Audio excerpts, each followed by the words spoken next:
Hey guys, it is Wednesday and we're going to talk about sex.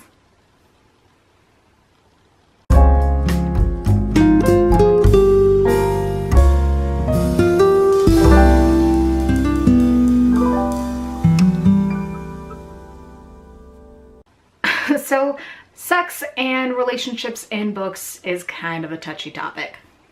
Gonna go ahead and say it. Also gonna go ahead and say, my word, not final. You do you.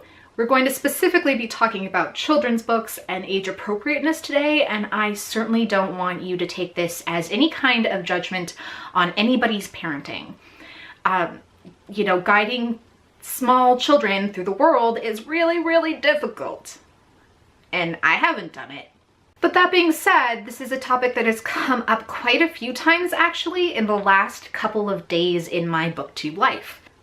As you probably know, the BookTube SFF Awards is going on right now.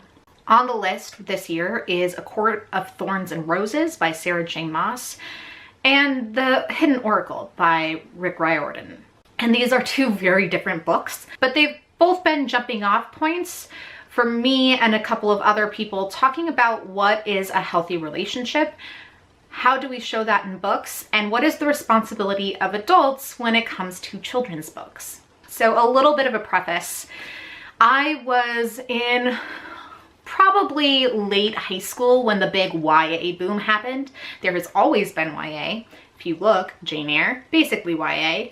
Anne of Green Gables, YA. Nancy Drew, YA. But when it became a big marketing platform, I was about 17-ish, 16, 17.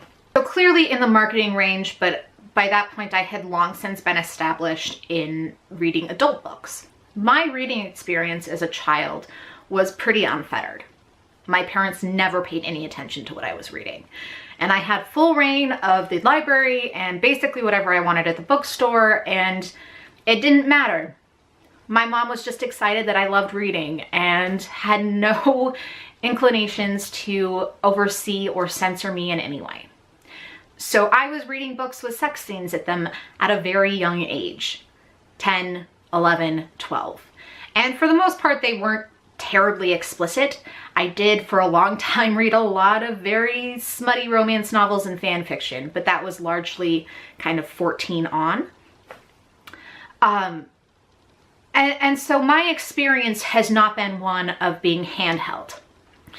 That is not to say that it's a bad thing, but that's just not how I grew up. Also, we should probably preface this with me being a straight white female, right? Because that comes into play with our discussion of gender politics and identity and sexuality and all of that stuff.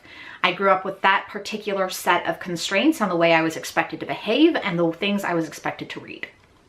And so going and reading middle grade and adult now has been really interesting because there's an implied sense of responsibility when you are writing for a specific younger audience. There's kind of this sense that you are responsible for the way that people see the world, and so monitoring what children read, writing appropriate things for them is somehow on us. To a great extent, that's true. As the adults in children's lives, we are responsible for the ways that they see the world as adults. And a not small part of that is making sure that we have conversations about healthy relationships. But I want to talk specifically about A Court of Thorns and Roses and The Hidden Oracle, because these two books keep being brought up for a number of different reasons. I have really been thinking about this a lot, and it mostly started with reading The Hidden Oracle. This is a book that is a middle grade book, primarily going to be read 8 to 12, at least that's where my Barnes & Noble's got it put. And the characters in it range from 12 years old to 16. The main character is the god Apollo in a 16-year-old's body.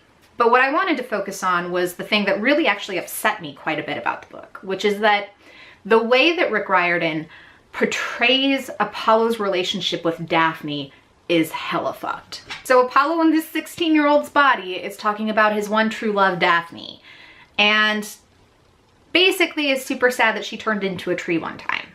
Any of you who knows the story of Apollo and Daphne knows that's not true.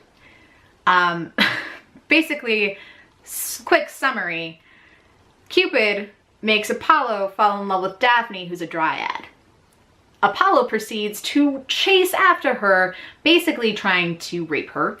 And instead of letting him or remaining vulnerable to him, she prays to the gods, who then turn her into a tree. So that's a thing. And I kept having this terrible, terrible, queasy feeling, because the idea of a 10-year-old or an 8-year-old picking up this book and thinking that Daphne really was Apollo's one true love really was upsetting. Because that 8, 9, 10-year-old does not have the context of understanding what that full story is, right? And let's face it, I understand that Rick Riordan isn't going to talk about rape in the book, but there is a very clear distinction between a healthy relationship where someone has passed away or had something terrible happen, and a relationship where someone was so desperate to escape you that they turn themselves into a tree, right? And there's a very clear sexual dynamic going on in that is being very, very misrepresented. Furthermore, again, there's no context, no character in the book who checks Apollo and says, dude, that was not how that went down. There's a moment where he kind of flickers at maybe feeling a little bad, but never does he think to himself, my behavior was inappropriate and that was wrong. And no one ever says to him, your behavior was inappropriate, that was wrong. And this kind of leads me into where I want to go with this, which is a discussion about consent and relationships in conjunction with actual sex. I think my biggest problem with a lot of middle grade and YA when they talk about sex is not the detail.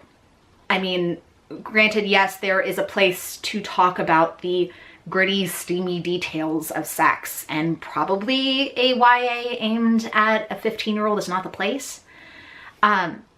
But like I've said before, I was into that at a much younger age and had no kind of censorship. When I think about sex in books and relationships in books, it is far more about the kind of guidance that a child is getting through that than it is about the actual example of a relationship. I am not asking every author to provide an ideal, healthy relationship as the center point of their book. It's not realistic. It is not helpful. It does not provide children with the right kind of context to understand human relationships as a whole. That being said, I don't want to send a child into a library without context.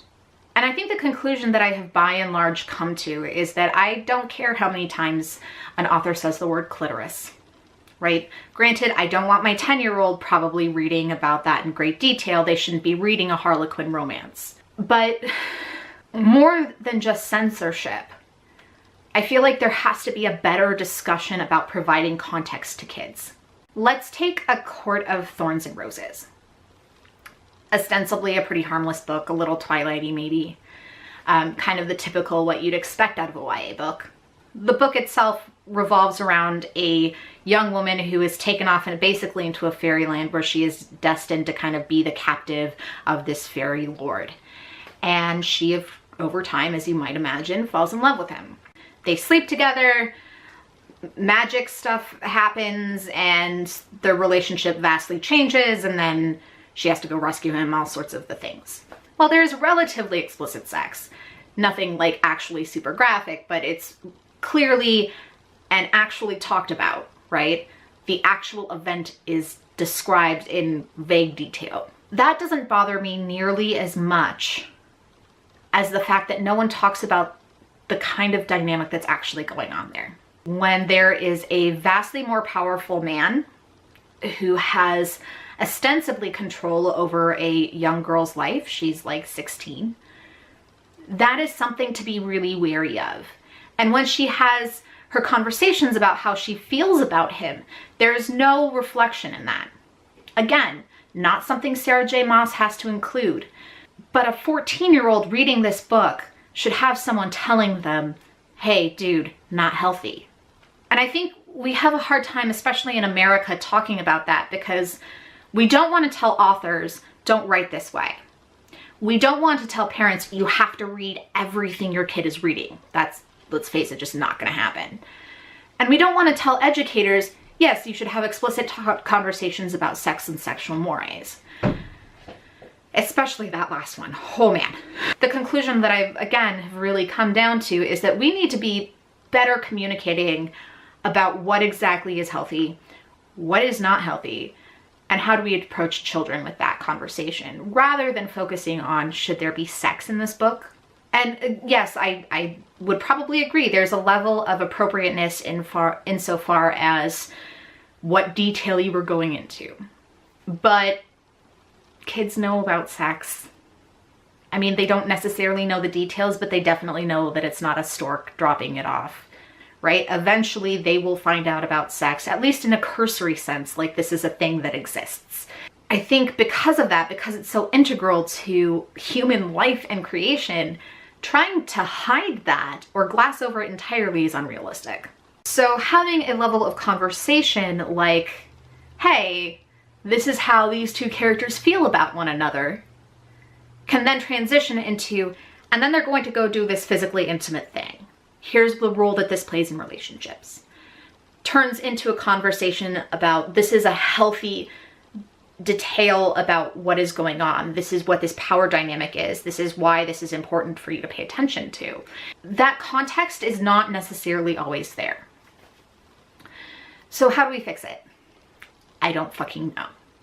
I guess really what it comes down to is that we need to be having real actual conversations with our kids about healthy relationships. And that if we do that, then them coming across a problematic book is okay. They can acknowledge that it's problematic and move on without idealizing something that's super unhealthy. At the same time, authors should be aware of that. I'm not saying you have to write your book for a 10-year-old that's going to constantly be perfect, or that you shouldn't have problematic relationships as a part of your story when you're writing for a 15-year-old. Those things are real. You can write about them. But providing at least a little context or kind of a feeling of something is off about this is really important too. So being thoughtful in the way that you write, I think, is something that is not too much to ask. I'm not saying self-censor. I'm not saying that you and I will always agree on what is a healthy relationship, but being clear about consent, being clear about what actually is love and when is this appropriate are all real things that you should be considering when you are writing, when you are picking out books for kids to read. Again, you're not going to handhold them, and I don't think it's healthy to handhold them. I think it's much more productive if you create a society where kids are free to ask questions of adults, because that was the kind of kid I was, and I think that I learned a lot better for it. I was able to identify problems on my own, and a lot more things came up that probably wouldn't have come up if my parents had just sat me down and actually just had like a 20-minute talk. Because if they don't happen, we don't have an inclusive world. We have people who think that their way is the only way that things happen, and that's bad. But it's super complicated, and again, no kids. I don't know. I have a 9-year-old nephew, and I try to do my best by him, but I am by no means his parent. So go ahead and leave me your thoughts about the way that middle grade and YA talk about sex and relationships. This is something, again, that I've been thinking about just a ton lately. I find that every time someone says something to me, I'm like, oh, I didn't think of that. Oh, this is a new situation. How would I deal with that myself? And that's a good kind of conversation to have.